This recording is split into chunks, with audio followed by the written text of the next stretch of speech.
அவ்வளவுதான், மாங்காய் புளிச்செடி ரெடி ஆகிடுச்சு. ஹாய் ஃப்ரெண்ட்ஸ், இன்னைக்கு நம்ம மாம்பழம் புளிச்செடி எப்படி பண்றதுன்னு தான் பார்க்க போறோம். இதுக்கு நான் செந்துரா மாம்பழம் எடுத்திருக்கேன். அந்த மாம்பழத்துக்குள்ள மசாலா எல்லாம் போடணுன்றதுக்காக நான் கட் பண்ணி எடுத்திருக்கேன், கொஞ்சம் கோடு போட்டிருக்கேன். 2 மாம்பழம் வந்து உரிச்சு எடுத்து கடையில வச்சிருக்கேன். இது கூடவே தேவையான அளவுக்கு தண்ணி ஆட் பண்ணிக்கலாம். தண்ணி ஆட் பண்ணிட்டு நம்ம ஸ்டவ் ஆன் பண்ணிக்கலாம். கொஞ்சமா உப்பையும் ஆட் பண்ணிக்கலாம்.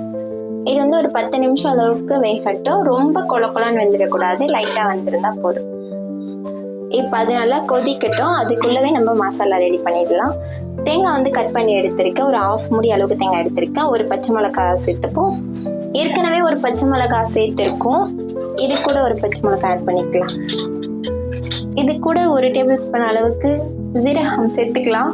இதை கொஞ்சம் நல்லா கொரன்னு அரைச்சு எடுத்துக்கலாம். மசாலா அரைச்சிட்டோம். இப்போ ரெடி ஆகிடுச்சான்னு ஓபன் பண்ணி பார்க்கலாம்.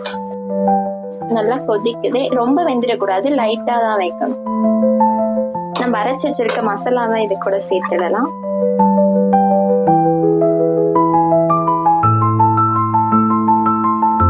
நம்ம அரைச்சிருக்க மசாலாவை இது கூட மிக்ஸ் பண்ணிட்டோம். இது நல்லா கொதிக்கட்டும்.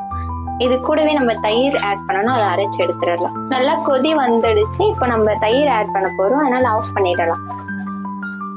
அப்படியே ஊத்துனோம்னா திரி ஆகிடும். இப்போ தயிர் ஆட் பண்ணிடலாம். நல்லா ஆறிடுச்சு. இப்போ நம்ம தாளிக்கிறதுக்காக ஒரு குட்டி கடாயில எண்ணெய் ஊற்றி எண்ணெய் ஆட் பண்ணியிருக்கேன். எண்ணெய் நல்லா காஞ்சதுக்கு அப்புறமா கடுகு ஆட் பண்ணிடலாம். கடுகு நல்லா பொரியுது. உளுந்த பருப்பு ஆட் பண்ணிக்கலாம். உளுந்து நல்லா பொன்னிறமா வதந்துடுச்சு. இப்போ நம்ம சீரகம், காஞ்ச மிளகாய் எடுத்துருக்கோம், அதையும் ஆட் பண்ணிடலாம். இது கூடவே ஒரு 2 கொத்து கருவேப்பிலை ஆட் பண்ணி ஆஃப் பண்ணிடுறோம்.